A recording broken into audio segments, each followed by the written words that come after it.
할렐루야. 오늘 이 밤에 나오신 여러분들 주님의 이름으로 축복합니다. 지난 시간에는 성령의 감동을 받고 은혜 받은 초대교회 성도들이 몇 가지 변화를 겪게 된 걸 말씀드렸습니다. 첫 번째는 스스로 복음을 전하게 됩니다. 은혜가 오면 누가 하라 마라 그게 아니라 내 안에 있는 그 은혜의 기쁨과 감격이 복음을 말하게 된다는 얘기예요. 그래서 전도는 억지로 하는 것이 아니고 성령의 은혜로 하는 겁니다. 두 번째로 설교가 달라졌다고 그랬습니다. 사도들의 설교가 달라져요. 세 번째는 기도가 달라집니다. 네 번째는 박해를 받고 감옥에 들어가도 복음을 전할 때 성령의 역사는 계속해서 나타나고 그 어려움 중에 교회는 부흥하게 됩니다. 그래서 눈이 와도 비가 와도 바람이 불어도 주님 앞에 예배하는 자들은 결코 주님께서 헛되게 하시지 아니하십니다. 믿는 대로 심은 대로 거두게 하시는 줄 믿으시기 바랍니다. 그러면서 이 초대교회 성도들이 마음이 달라지고 생각이 달라지고 물질관의 변화가 생기면서 바나바와 같은 사람들은 자신의 재산을 팔아 하나님 앞에 헌납하면서 교회 안에 가난한 사람, 어려운 사람, 고통당하는 사람이 없도록 그렇게 서로의 필요를 채워주는 섬기는 역사가 나타난다 그랬습니다. 이제 예수 사랑하심은 찬송가 563장인데요. 함께 불러보겠습니다. 예수 사랑하심은.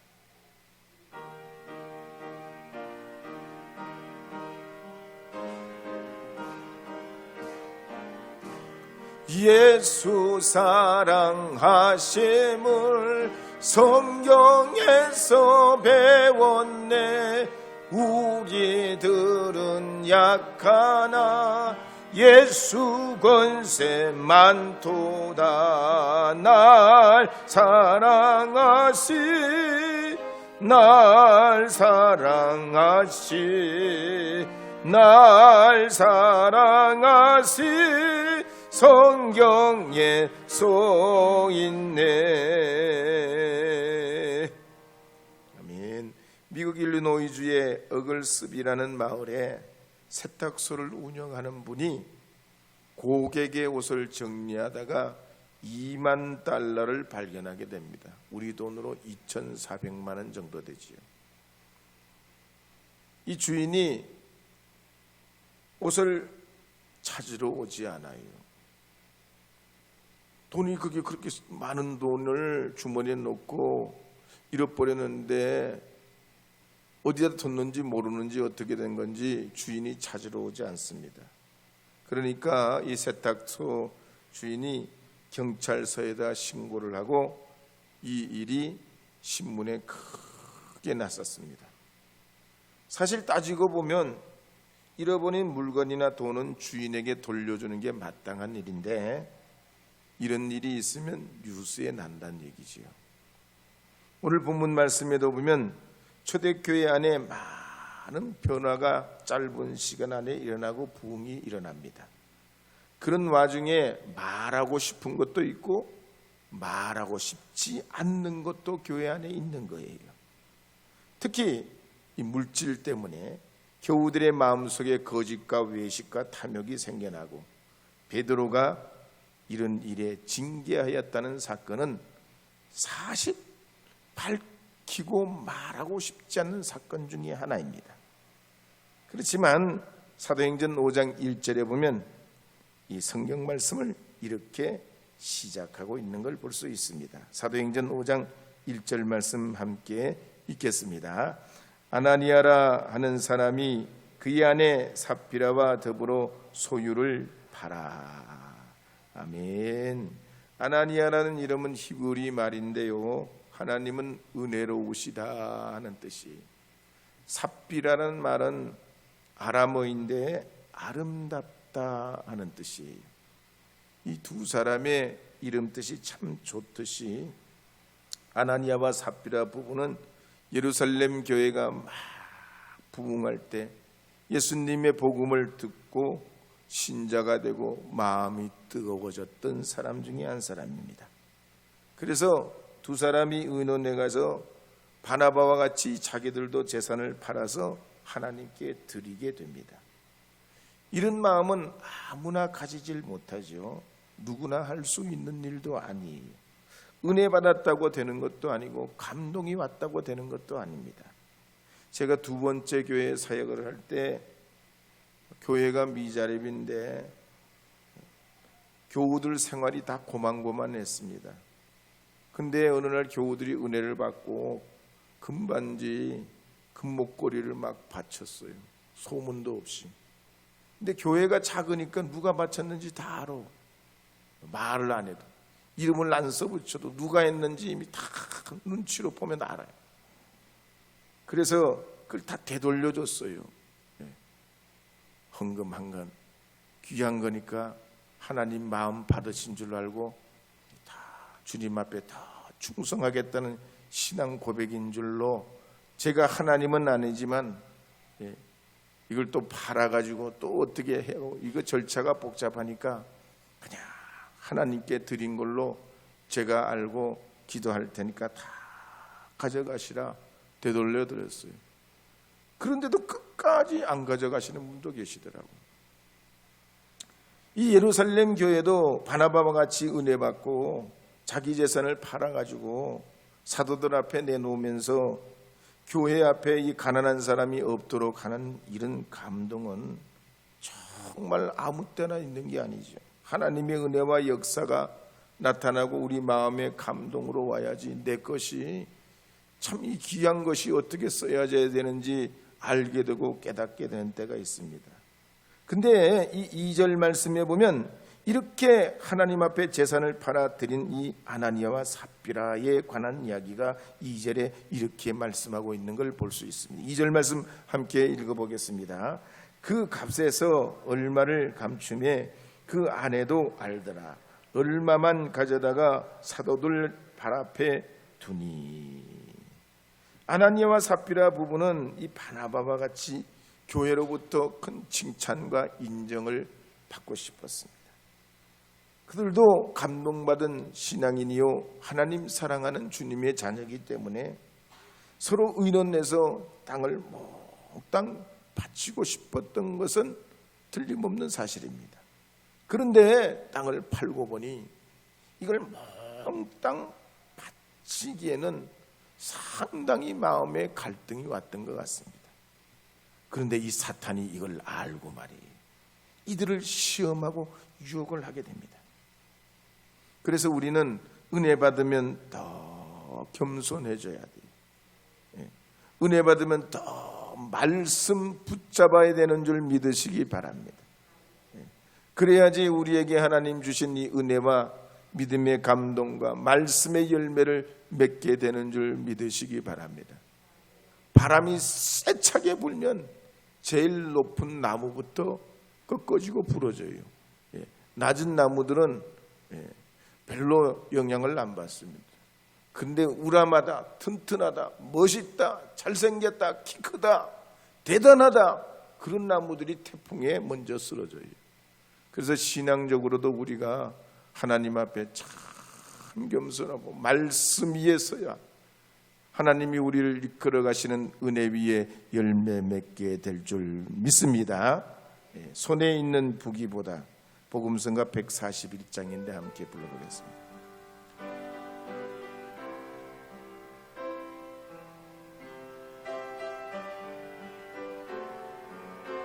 손에 있는 부기보다 주를 더 사랑하는가. 이슬 같은 목숨보다 주를 더 사랑하는가. 사랑의 빛 잃어가면 주님 만날 수 없어. 헛된 영화 바라보면 사랑할 수도 없어. 잠시 머물 이 세상은 헛된 것들 뿐이니 주를 사랑하는 마음 금보다도 귀한 금물결이 뛰노라도 금물결 뛰노라도 주를 더 사랑하는가 큰 환난이 닥쳐와도 주를 더 찬양하는가 깊은 잠에 빠진 영혼 주님 만날 수 없어 근심 걱정 많은 자는 찬양할 수도 없어 잠시 머문 이 세상 헛된 것들 뿐이니 주를 찬양하는 마음 금보다도 귀하다. 사도행전 5장 3절에서 5절 말씀 계속해서 읽어보도록 하겠습니다. 베드로가 이르되 아나니아야 어찌하여 사탄이 내 마음에 가득하여 내가 성령을 속이고 땅값 얼마를 감추었느냐 땅이 그대로 있을 때에는 내 땅이 아니며 판 후에도 내 마음대로 할 수 없더냐 어찌하여 이 일을 내 마음에 두었느냐 사람에게 거짓말한 것이 아니요 하나님께로다. 아나니아가 이 말을 듣고 엎드려져 혼이 떠나니 이 일을 듣는 사람이 다 크게 두려워하더라. 아나니아와 삽비라는 자기들이 사도들과 교우들을 속인다 해도 모르리라 생각했습니다. 그런데 전지전능한 성령께서는 이들의 마음까지 다 이미 통달하고 계셨던 겁니다. 더욱이 이 탐욕의 노예가 돼서 사람을 속일 뿐만 아니라 성령을 속이고 그 땅값에 얼마를 감추고 일부만 가져와 가지고 자기 의를 드러내려고 했던 이런 것이 주님 앞에는 합당치 아니했던 겁니다. 그래서 우리 예수 믿는 사람들은 잘못했을 때 즉시 사탄이 틈타지 못하도록 회개해야 할 줄로 믿습니다. 그렇지 않으면 이 사탄이 계속해서 우리의 생각과 삶을 종속시키고 굴복시키고 우리로 하여금 하나님의 사람의 야성을 잃어버리게 합니다. 그런데 아나니아와 삽비라는 그러질 못했습니다. 재물에 대한 탐욕 때문에 자기의 때문에 불필요한 경쟁에 빠지고 결국 우월의식에 젖어 있다가 하나님을 섭섭하게 할 뿐만 아니라 중대한 영적 이런 범죄를 범하게 됐습니다. 우리나라 복지부 통계에 보면 1953년부터 2016년까지 해외로 입양 보낸 입양아 숫자가 16만 8천여 명입니다. 전쟁 이후부터 2016년까지니까 16만 8천 명, 어마어마하게 많아요. 근래 최근에 20년 1999년부터 2019년까지도 전쟁도 없었지만 미국에만 보낸 입양아 숫자가 10,000명입니다.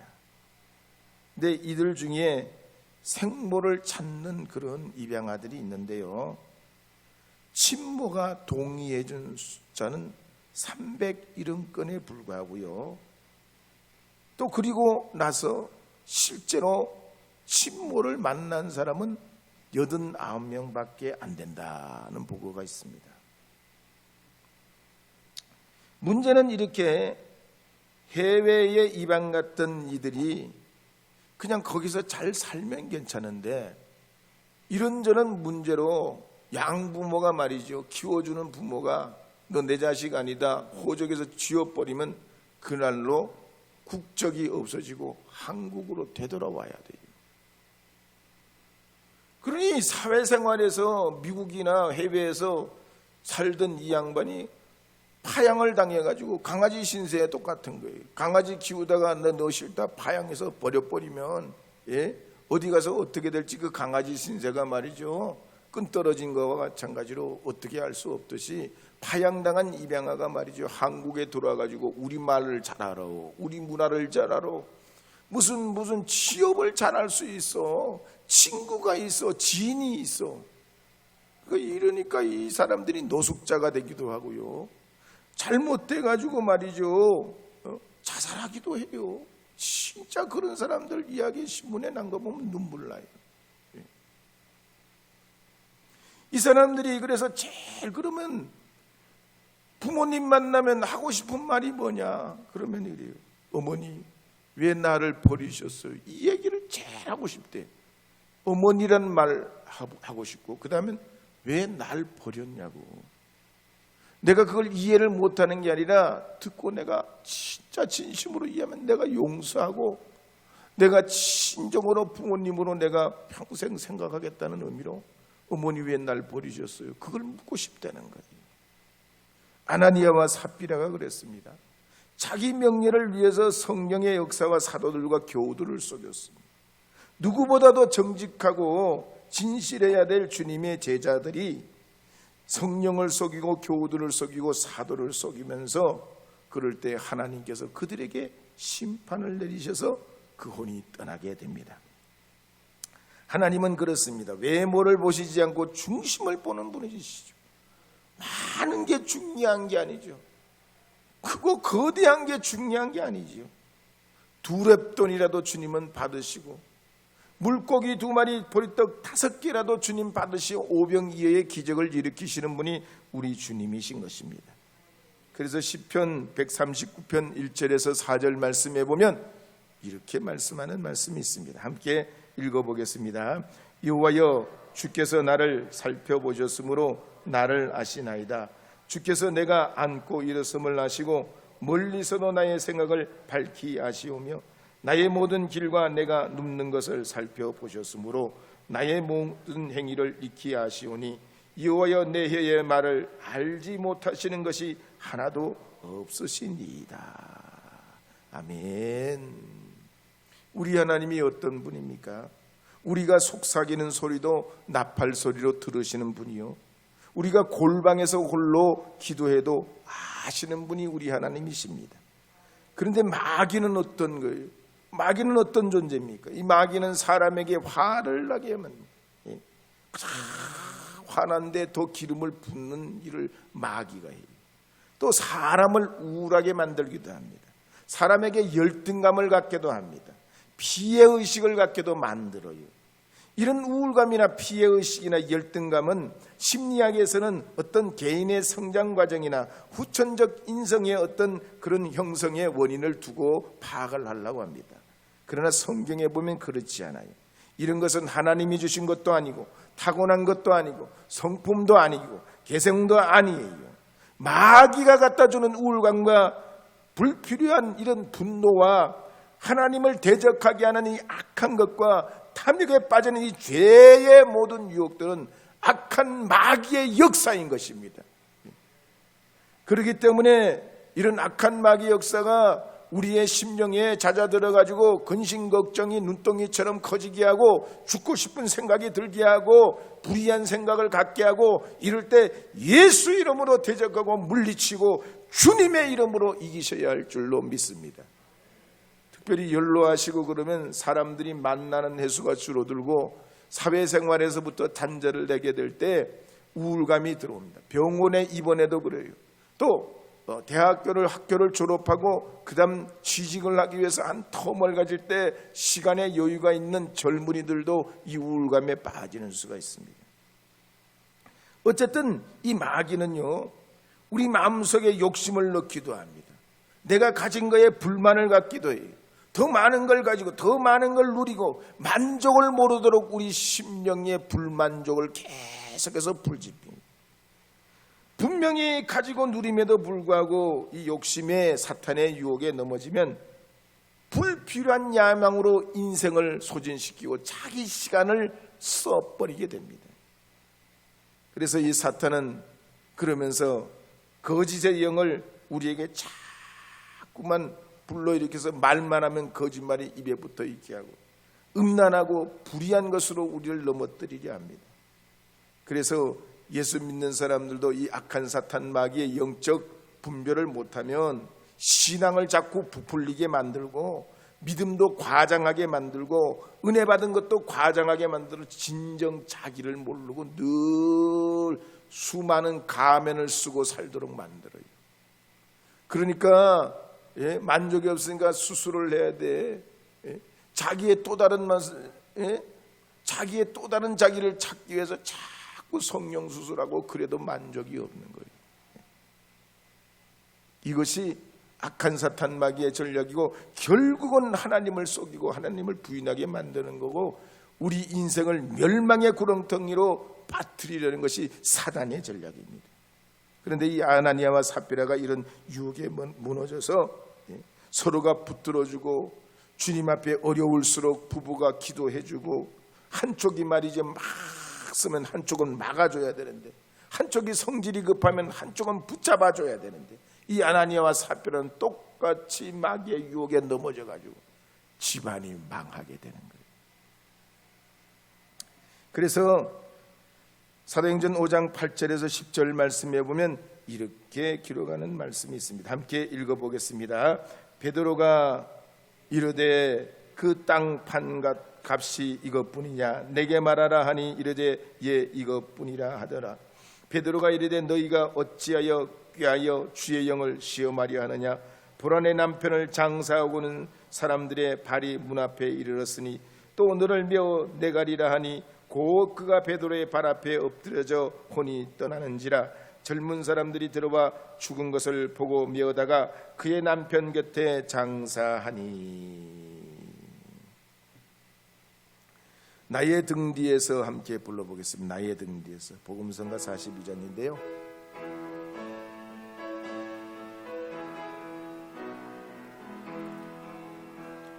나의 등 뒤에서 나를 도우시는 주 나의 인생 길에서 지치고 고나여 매일처럼 주저앉고 싶을 때 나를 밀어주시네. 일어나 걸어라 내가 새 힘을 주리네. 일어나 너 걸으라 내 너를 도우리. 한편 이 아나니아와 삽비라 이야기를 보면 어떻게 보면 그렇게 대단하게 잘못한 것은 아닌 것 같아요. 특히 윤리적으로 보면 아무리 살펴봐도 이 아나니아와 삽비라가 죽어 자빠질 정도로 큰 죄를 지은 것 같지가 않습니다. 그런데 오늘 성경은 이 아나니아가 삽비라가 지은 이 잘못을 절대로 가볍게 여기질 않습니다. 또 이 아나니아와 삽비라가 꼼수를 부리는 것, 다른 사람들은 모르고 자기들이 속이려 했던 것, 이건 성령을 속인 죄와 동일하게 돼가지고 이들은 큰 중죄로 죽음에 처하게 됩니다. 그렇다면 이 초대교회가 왜 이 사건을 이렇게 비중 있게 기록하고 있는 걸까 하는 거예요. 초대교회는 사람의 인생 주기로 말하자면 유아기와 같아요. 교회가 막 태어나서 아직 뛰고 걷기 어려운 어린아이 상태와 같았다는 겁니다. 우리말에는 3살 버릇이 8가지 간다는 말이 있는데 사실 그래요. 실제로 따져보면 아이들의 3살 습관이 평생 갑니다. 이런 시기에 이 교회가 유아기에 있던 이 시기에 속임과 부패가 만연해진다면 교회는 장래가 아득하기 때문에 하나님께서는 강하게 징벌하신 것입니다. 그래서 사무엘라 7장 14절에도 보면 이렇게 말씀하는 걸 볼 수가 있습니다. 함께 읽어보겠습니다. 사무엘라 7장 14절입니다. 나는 그에게 아버지가 되고 그는 내게 아들이 되리니 그가 만일 죄를 범하면 내가 사람의 매와 인생의 채찍으로 징계하려니와. 히브리서 12장 8절도 읽어보겠습니다. 징계는 다 받는 것이거늘 너희에게 없으면 사생자요 친아들이 아니니라. 미국의 벤더빌트 대학의 메디슨 서렛 교수가 학생들에게 시험지를 내주면서 이렇게 말합니다. 나는 오늘 여러분에게 두 가지 시험을 보려고 합니다. 한 가지 시험은 수학이고요, 한 가지 시험은 정직입니다. 여러분이 이 수학 시험을 통과해 가지고 좋은 성적을 얻는다면 일시적인 성공을 얻을 수 있겠지만, 만약에 정직이라는 시험을 통과하지 못하면 여러분은 평생의 인생의 성공을 기대하기 어려울 것입니다. 혹시라도 공부가 부족해 가지고 오늘 이 수학 시험에는 실패할 수 있어도 여러분이 인생을 성공적으로 살기를 원한다면 반드시 정직으로 시험을 보시기 바랍니다. 그래가지고 성적보다 정직이 더 옳다고 학생들에게 가르쳤다고 합니다. 옳은 말이죠. 참 바른 가르침입니다.